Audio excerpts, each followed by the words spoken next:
I discovered my fiancée was cheating on me the night before our wedding. Now, she's desperately begging for forgiveness. She must have noticed me watching her at the party because she kept glancing my way. After a lot of inner struggle, I finally approached her. I wasn't as chubby as before, I just carried some extra weight, which runs in my family, and I'd had it since I was a kid. Over the years, many girls had rejected me or laughed when I tried to talk to them. So, I wasn't expecting anything different with Maya. She was stunning. And I figured she'd either ignore me or act like I didn't exist. But she was different. She spoke kindly and politely, and we talked for the rest of the night.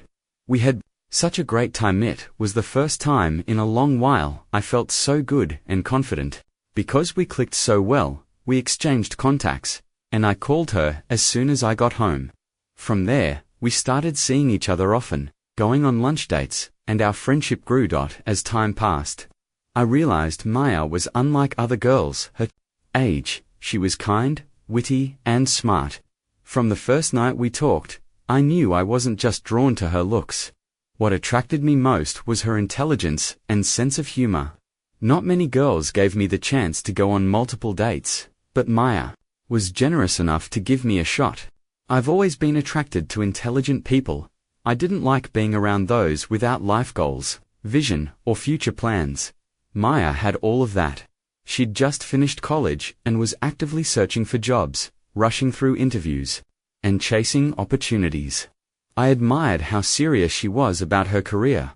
Before Maya, I'd never really had a real relationship except one in high school, not because I couldn't keep one, but because the girls wanted more than nerdy boy love, which I didn't have. So dating someone like Maya felt like a win for me.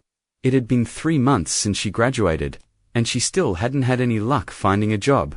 She'd moved out of the college dorm and was now living with a friend, but surviving was tough.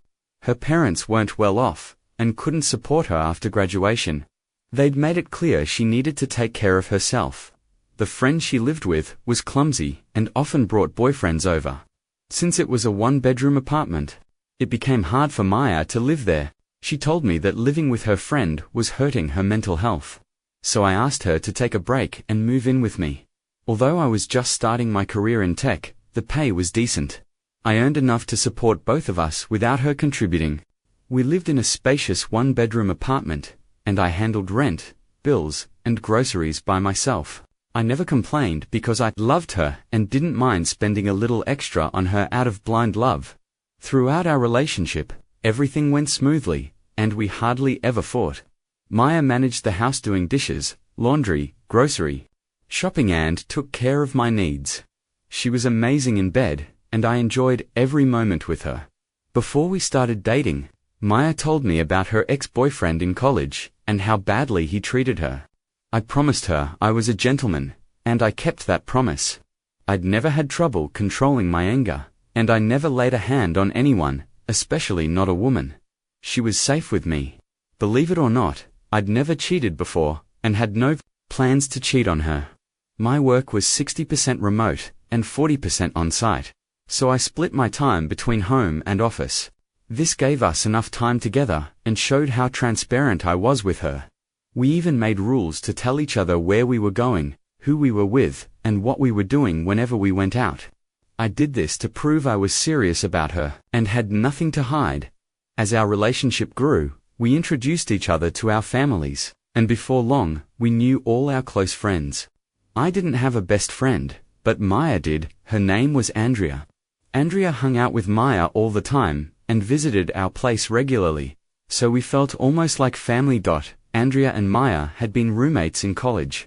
Unlike Maya, Andrea worked as a retail store manager at a popular shop in our city and lived with her 2 sisters, who were also working women. According to Andrea, Maya was offered a job at the same supermarket, but had turned it down because she wanted a corporate job, I guess. She got really comfortable with me supporting her, although I never said this to her. Andrea would often tease Maya, calling her spoiled. Maya claimed she had worked hard juggling several part-time jobs as a teenager and throughout college, so she deserved to relax and be cared for. On my end, I was happy to give her that break. I had no issues taking care of Maya. In fact, I was glad to provide for and support my woman. One evening, while we were at a fancy restaurant celebrating my promotion, Maya suddenly asked, "What do you say if we get married?" I stammered, caught off guard for a moment, but it didn't completely surprise me. I had been thinking about settling down with her, though I still had many things to consider. So I told her we'd get married when the time was right, and she smiled.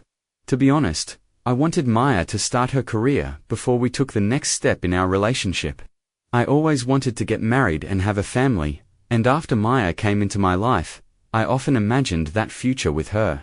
I had even bought a ring to propose but was waiting for her to get her career settled. Somehow, though, she found the ring in my closet, and before she could make any assumptions, I had to propose early. The first time Maya told her best friend, Andrea, about our engagement. Andrea looked more shocked than happy, not shocked that Maya was getting married, but shocked that she was marrying me. I expected more excitement from her, especially since she was going to be Maya's maid of honor, but it never came. Instead, Andrea asked, "Are you serious?" Then she threw her purse on the floor, held up Maya's ring, looked at me, and forced a smile. Trust me, I had been around them long enough to know when her smile was fake and when it was real. Although I never said anything to Maya, I felt Andrea wasn't happy for her friend. In the past, I'd noticed Andrea was always oddly nice to me. Once, when the three of us were hanging out at our apartment, and Maya had gone into the kitchen to prepare snacks, Andrea hinted to me that Maya wasn't who I thought she was. I understood what she meant, but played dumb, asking her what she meant. Andrea said I'd figure it out eventually. She was drunk and didn't say it outright, so I couldn't draw any firm conclusions from that. Soon, we began planning our wedding. Maya wanted a big, extravagant celebration, one where she could invite all her friends, family, and frenemies. But that wasn't what I wanted. First, it was way beyond my budget, since she refused to contribute a penny. Second, I believed there was life after the wedding. Guy loved kids, and wanted us to start a family almost immediately. That meant we'd need a bigger apartment, and to take care of many other things. Though Maya had every reason to want a big wedding, I still resisted. She talked about having the perfect expensive wedding, but we both knew it wasn't possible. Surprisingly, Maya got a job a couple of months before our wedding. I told her I couldn't afford to buy the kind of wedding gown she wanted, and pay for her bridesmaids' dresses too. So she decided it was better to work and handle most of her bills instead of relying on me. Her wise decision impressed me, and I hoped she'd continue with her career after we married. I also expected she'd contribute to our wedding plans with her new income. But she didn't. Everything she earned went toward her gown, shoes, accessories, and everything her bridesmaids needed. So I ended up paying for the wedding venue, hall, cake, and almost everything else on my own. 2 weeks before our wedding, I noticed Andrea started texting me more and more. She would message me in the morning to ask if I'd slept well and send texts while shopping with Maya. In fact, there were so many reasons for her to text me. But whenever we met or she came to our house to help Maya with something, Andrea stayed calm so Maya wouldn't suspect anything was wrong between us. At one point, I had to tell Andrea to stop calling and texting me because it was getting out of hand. I feared it might jeopardize my relationship with Maya. I was too scared to bring it up with Maya, because I didn't want to ruin their friendship or disrupt the wedding plans.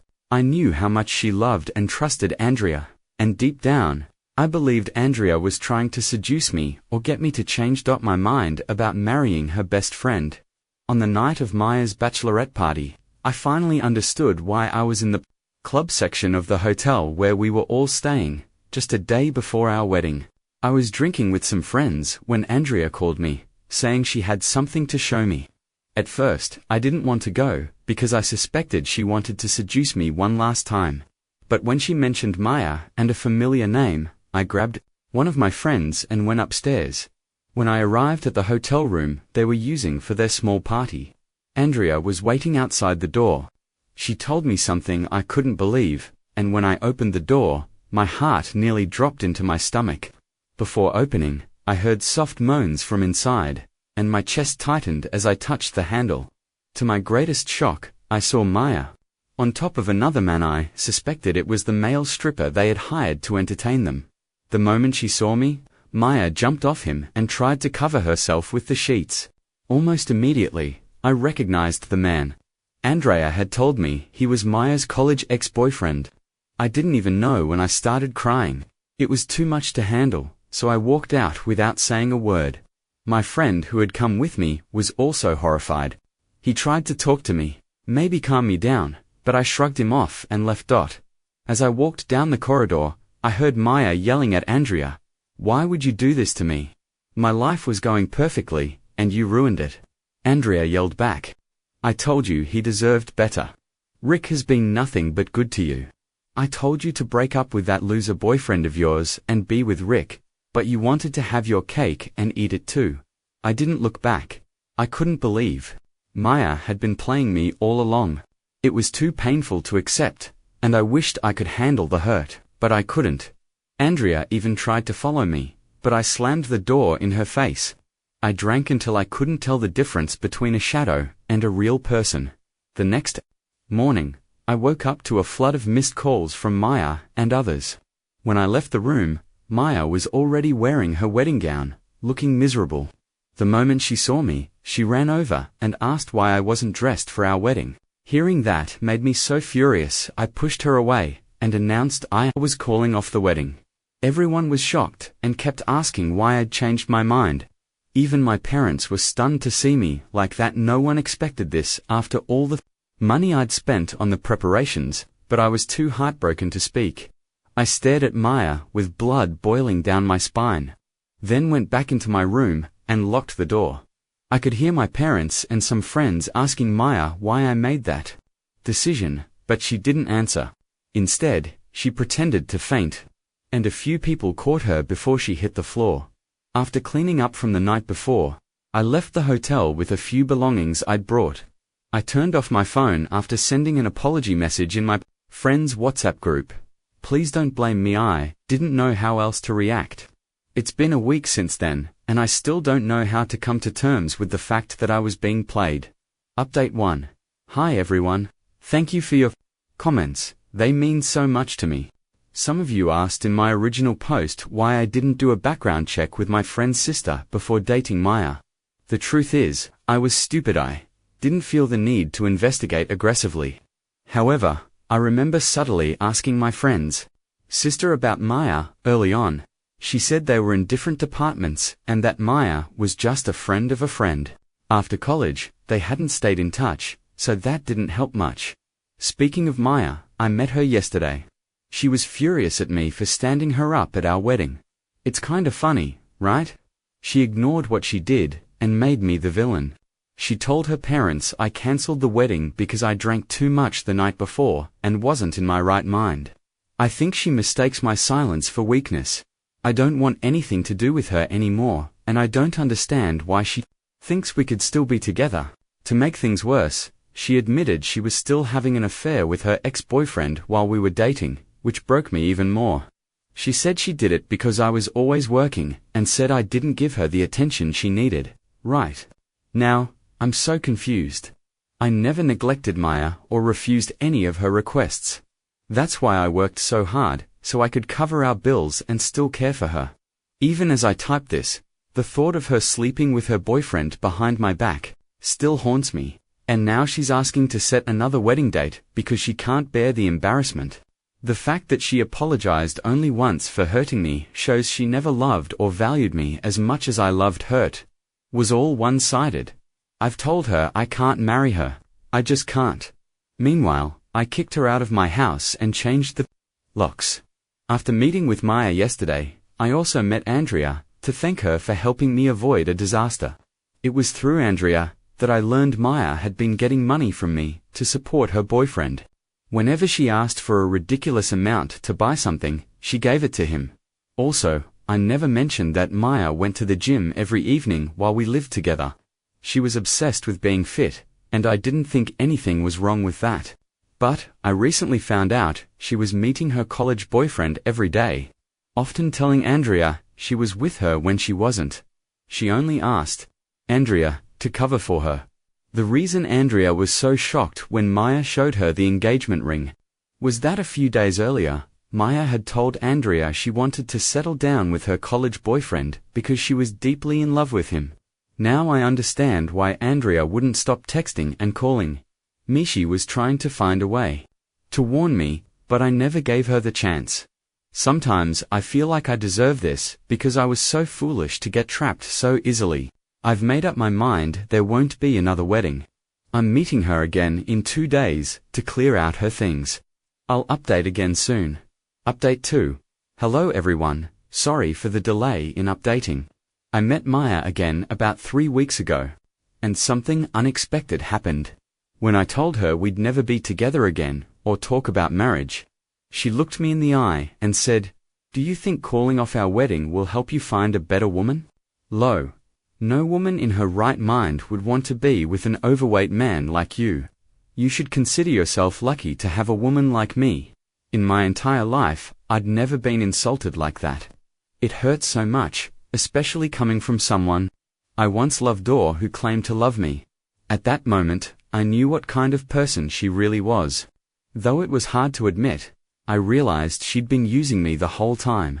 I know I'm overweight, but I didn't want a marriage where my wife felt like she was doing me a favor. I knew how those marriages always end.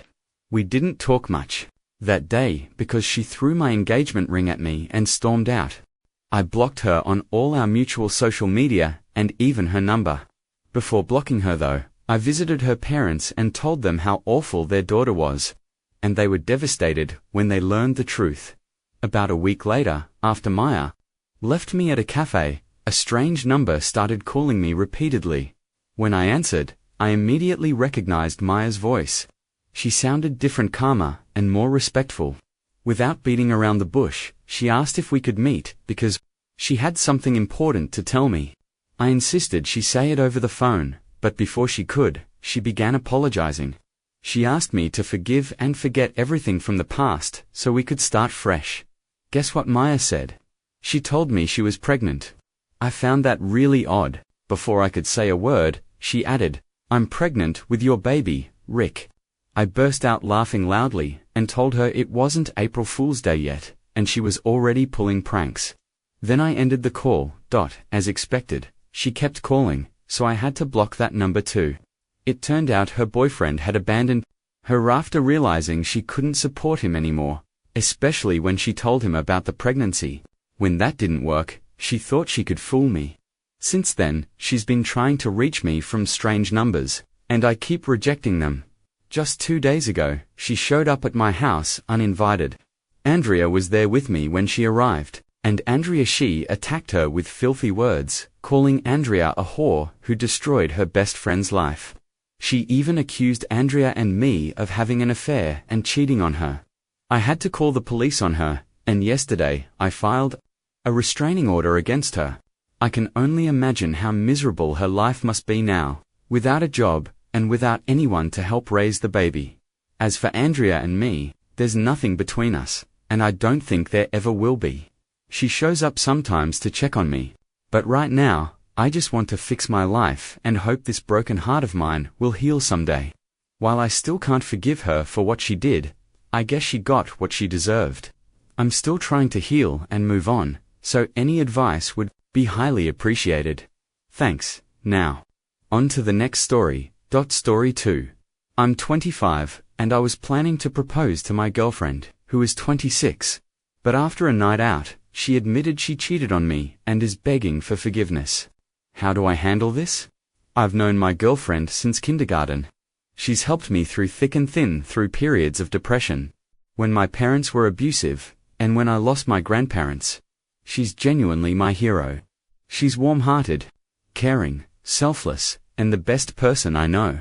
About a month ago, I told her parents and mine that I wanted to marry her.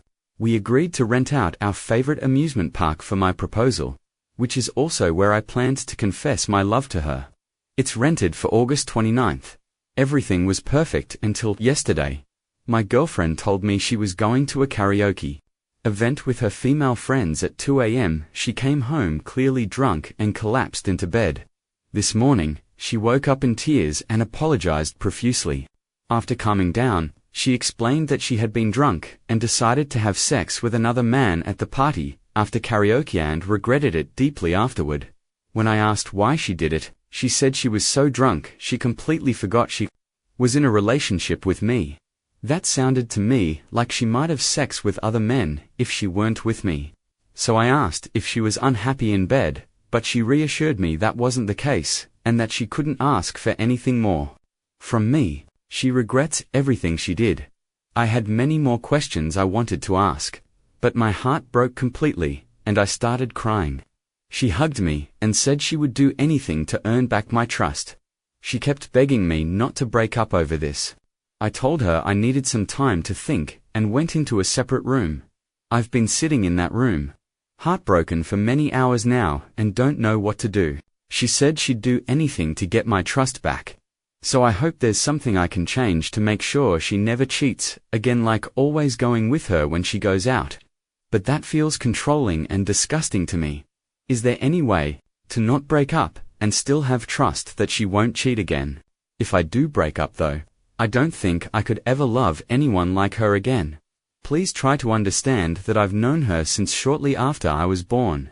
We were often in the same class, did the same schoolwork, played, ate, and did everything together. I spent many years trying to confess my love.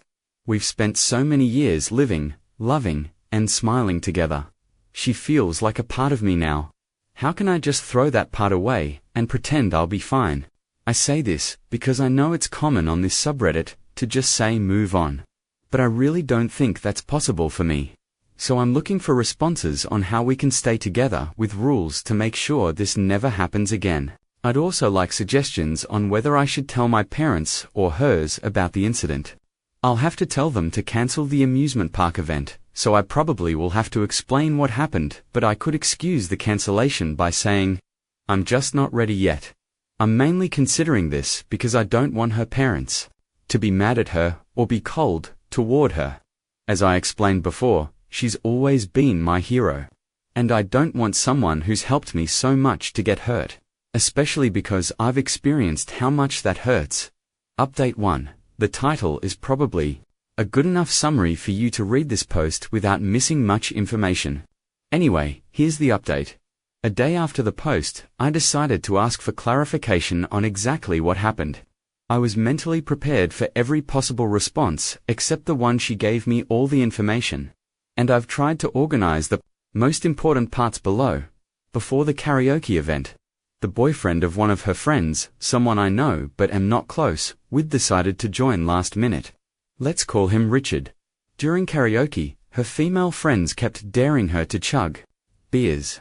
She told them to stop after 3 drinks, but they insisted and made her feel guilty, saying things like, "You never drink much anyway. So just for today, try to have some fun and stop ruining the moment," and other stuff. She kept drinking. I can confirm my girlfriend normally drinks far less, 2 beers, max. She says she remembers drinking about 10 beers in roughly an hour. She thinks she probably drank more after that, but doesn't remember anything after those 10 drinks, except waking up back home. She says the drinks very likely made her blackout drunk in my original post. I didn't provide much detail about when she returned from karaoke because of the post-word limit and not thinking it would matter much. But on the day she returned, her female friends were carrying her by the shoulders, and I had to carry her to her bed. Her legs barely moved, her body couldn't hold upright, and she wasn't able to form coherent sentences. I'd never experienced anyone blackout drunk before, but I can only imagine that was her state. So yes, I do believe she got blackout drunk. When she woke up, she had 10 missed calls from her friends. When she called them back, they explained what happened while she was blackout drunk during karaoke. Richard said he needed to talk to my girlfriend for a moment to strategize on how they'd sing as partners. Her friends decided to continue karaoke while Richard and my girlfriend talked. After half an hour, neither of them had returned, so the friends started looking for them. Richard wasn't answering calls. After some time, Richard's girlfriend saw Richard having sex with my girlfriend. Naturally, Richard and his girlfriend broke up. Then all the females brought my girlfriend home. When she found out what happened, she was furious and shouted, "How dare he rape me?" I was in the basement before I saw her crying, so I didn't hear this. But her friend said Richard claimed she consented. My girlfriend says she was speechless and hung up because she couldn't believe she had consented. She started crying because she felt she cheated on me by consenting and thought our relationship was over. She didn't know that legally, if a person is drunk, consent is not valid. You can't have sex with them. I was surprised she thought that way, because even if you don't know the law, how could it possibly be morally or logically okay to ask for consent when someone can barely communicate or think? I was really shocked by this story and started feeling very bad for my girlfriend. I explained to her that this was rape, not consensual sex. I hugged her, tried to comfort her, and asked if she needed anything or how she was feeling. She said because she doesn't remember anything after the drinks. She doesn't feel any of the typical trauma responses after rape. Instead, she said, she mainly feels disgusted by Richard, but also mad at herself for losing control so easily because of a dare. And for hurting me like this. We went to the police station to report it. The investigation is still ongoing. To be honest, I was still a bit suspicious that the story might have been made up or misunderstood. So I went to the karaoke place myself, explained the situation, and asked to see the camera footage. They agreed. The footage showed the exact situation I was told about. It also showed Richard asking my girlfriend for sex, and her responding in a very drunk, barely audible voice. I like that bastard. I really don't think that was consent.